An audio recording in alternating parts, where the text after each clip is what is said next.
Gyani, gyani, gyani, gyani, All right, everyone, gyani. welcome back. If you remember, in our last unit, we were mostly talking about one text called the Rig Veda Samhita and how it reflected a particularly early Vedic culture that was going on in the Punjab from 1500 BC to 1000 BC. Life back then was a lot different, actually, from what it's going to be like in the late Vedic period, which we can place from 1000 BC to 500 BC. Now, in this segment, we're going to kind of talk about that transition between early to late Vedic and how it might have happened. And ultimately, we can boil it down to one particular thing that happened, which was ritualization. What I mean by that is that as time progressed and as society changed, Vedic culture also changed from a culture of sacrifice to a culture of ritual. First, maybe let's ask what would sacrifice have meant to those early Vedic people back in 1500 to 1000 BC. During that time, there were different Vedic tribal communities all across the Punjab who would hold communal gatherings uh, where the whole event was kind of like a big feast or a party for the gods, right? The gods were invited down from heaven to come have a feast of meat and soma with us, right? Um, that remember that stiff kind of stimulating drink, right? The local priests would chant hymns of praise and sing melodies to honor the different gods that they were inviting. But in reality, only Agni would actually come, and he would carry back the offerings back to the other gods up in heaven. But he wouldn't take all the food and soma that was offered, of course. The food and drink that he left behind after the sacrifice was considered to be blessed by the gods and left for us. So as we ate and drank with the gods, the idea was that we kind of became like the gods, even if it was just temporarily for that moment. The poetry and the specific rites that took place during that kind of sacrificial event, it was a fluid tradition. The poems and procedures were different from tribe to tribe and from priestly family to family all across the Punjab. New poems and procedures were still being kind of invented all the time, and maybe these sacrificial events worked kind of like, I don't know, like sporting events do today, where the different priestly teams would represent their communities and would kind of be competing against each other in verbal contests, trying to earn the favor of patrons who were sponsoring these events, the sacrificial events. So there could be there's sort of evidence of jawing between families sometimes, and sometimes there's evidence that things got really heated and even violent, and entire family feuds developed between the priestly families. Now, to get a sense of what this might have been like with one of these early Vedic poets, I thought it could be we could look at a short but totally kind of fascinating hymn from the Rig Veda 10.33, that Jameson and Brereton call the Lament of the Singer.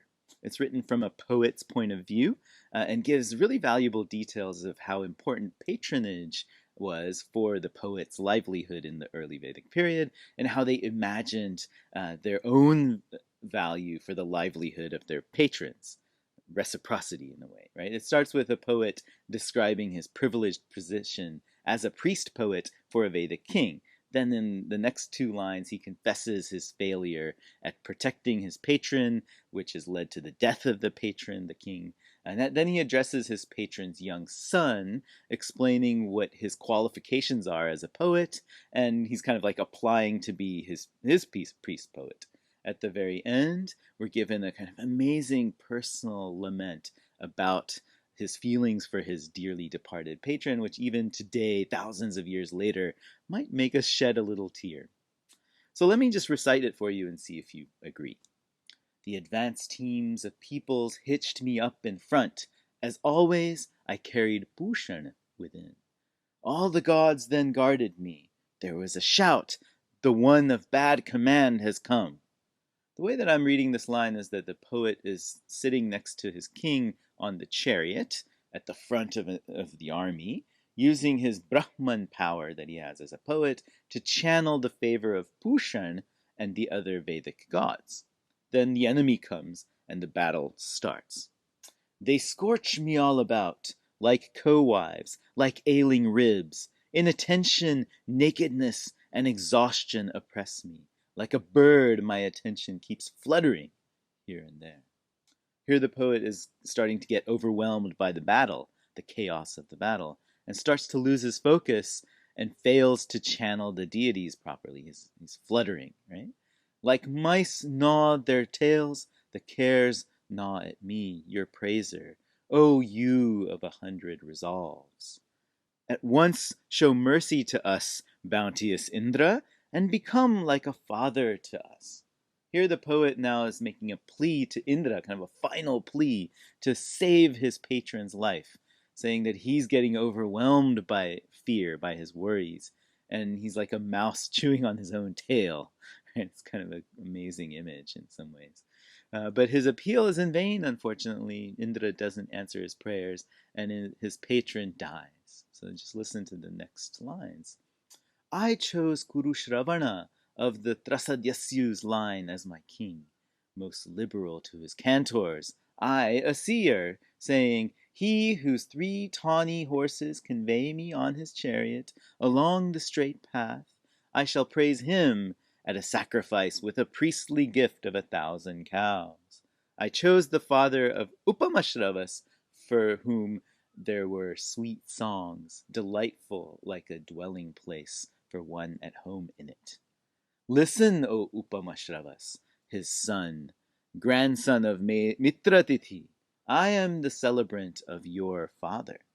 There's a bunch of things happening in these 3 really kind of intricately woven verses that we should kind of detangle, unpack maybe. First, note that the poet is now switched. He's talking to the son of his dead patron. Upamashravas is the name of the son, about what his father had done. The poet then kind of seems to be bragging when he declares that he's the one who chose the king to be his patron and not the other way around, which is what you'd normally expect to be the case.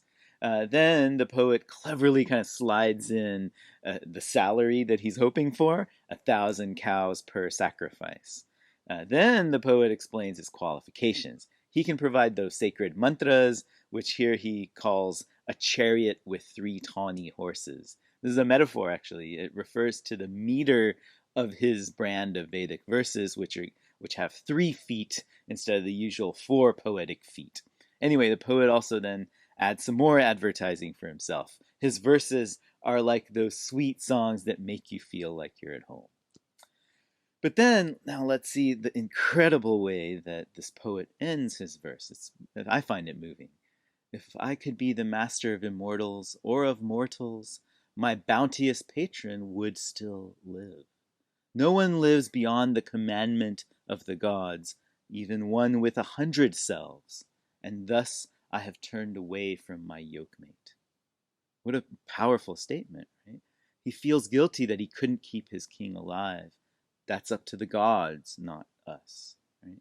And so, just like we might feel today, the poet is filled with a grief for his departed companion, his patron, his friend. He imagines them being like yokemates, like 2 horses or 2 bulls pulling the same wagon. Right? The idea is he feels like he was the one who turned away from his yokemate. He let him down. And it's just so heartfelt, I think. Beautiful, even. It gives us a kind of powerful, personal picture of what life might have been like way back then in that early Vedic period when the Rig Veda was being compiled. Things change, as they always do. The institution of Vedic culture grew, it expanded, it became formalized, professionalized into a ritual culture, starting from 1000 BC to 500 BC in North India. A lot of things happened as part of this transformation, but there's 2 that we can keep in mind. First, the Rig Veda Samhita was consolidated and fixed as a single compilation around 1000 BC, and then slowly the other 3 Vedas got fixed into Samhitas as well in the next century or 2. Then new texts started to be created, the Brahmanas, that spelled out exactly how to use the mantras found in those the four Vedas, within a ritual context. Right? What these Brahmana texts did was to standardize a ritual culture that would be performed in the same way all across North India. This meant that the Vedic canon was now closed. New mantras couldn't be composed or added. The emphasis for young priests in training was not to come up with new mantras and show them off, but to memorize and recite the existing hymns perfectly without any mistakes. The rites themselves were no longer done for specific goals, like you needed to save your life, right, or have children or things like that. Now they were just part of ordinary life. You were supposed to do them because that's just the way that things had been in Vedic society for as long as anyone can remember. And as these sacrifices turned into rituals, another thing started to happen. Following the rules of the game became kind of more important than the specific meanings or outcomes of each ritual or each performance. A couple of other things happened on a social level at this time that are worth mentioning as we wrap up the segment. For one, there was an increasing exclusivity among Brahmins, who were the performers of the Vedic rituals. Remember, in the early Vedic period, society was a fluid concept. Anyone could come up with new Vedic poetry and thereby kind of prove that they were a Brahmin priest. But in the late Vedic period, it was almost the other way around. You had to be a specialist to participate in the large-scale public rituals, which had to be sponsored by kings or local rulers with funds. Since only Brahmins were allowed to be trained in the advanced texts that were required to perform these large-scale rituals, it meant that non-Brahmin groups couldn't become the specialized priests for these rituals. So there's a growing sense that the occupation of being a Vedic priest was a hereditary one. In other words, Brahmins started becoming more like a caste. In the next segment, we're going to kind of drill down on how this idea of caste gets reflected and embedded within one very important hymn that provides a kind of mythic connection to the origins of the Vedic ritual itself. I'm talking here about the myth of the original sacrifice, the myth of Purusha, and we'll look at this very complex and difficult hymn after we take a little break.